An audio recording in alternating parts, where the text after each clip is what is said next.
Hello बच्चों, let's read the question.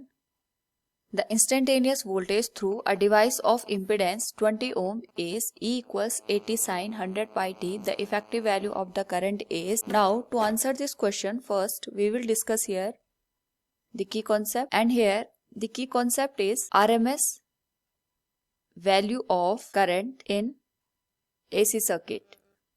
Now यहाँ पे अगर हम बात करें, we have given a condition in which the impedance of the circuit is 20 ohm, यानी हमारे पास जो Z की वैल्यू है ये हमारे पास 20 ohm दे रखी है, और जो इसका EMF है that is given as 80 sin 100 pi t volt.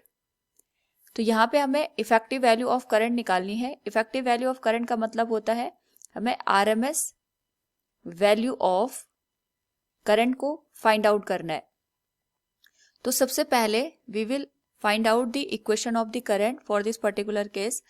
तो हमारे पास जो I की इक्वेशन बनेगी, it will be the function of time equals E by Z. तो यहाँ पे अगर हम E की वैल्यू पुट कर दें तो हमारे पास it will be 80 sine 100 pi t divided by Z हो जाएगा. Z की वैल्यू हमारे पास यहाँ पे 20 दे रखी है.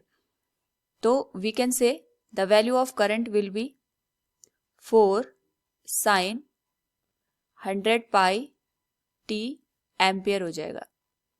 तो इतने अमाउंट की करंट फ्लो होगी फॉर एनी पर्टिकुलर टाइम.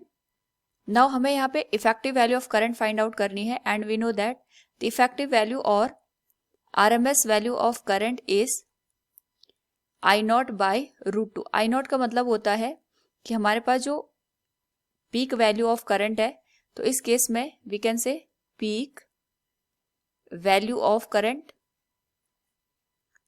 और यहाँ पे हमारे पास जो पीक वैल्यू या जो मैक्सिमम वैल्यू है it is given as I0 equals 4 ampere. So जो हमारे पास यहाँ पे IRMS होगा यानी रूट मीन स्क्वायर वैल्यू और effective value of the current, it will be I0 by √2, और I0 की वैल्यू हमारे पास 4 दे रखी है √2.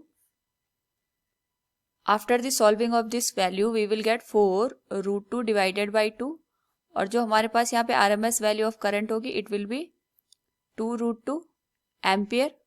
नाउ यहाँ पे अगर हम √2 की वैल्यू पुट कर दें, the value of current in RMS will be 2 into 1.414 ampere, और सॉल्व करने पे this value will be IRMS equals 2.828 ampere. It will be the final answer. So from the given question we can say here the effective value of the current is 2.828 ampere. Option B will be the correct answer. Hope all you understood it. Thank you and best of luck.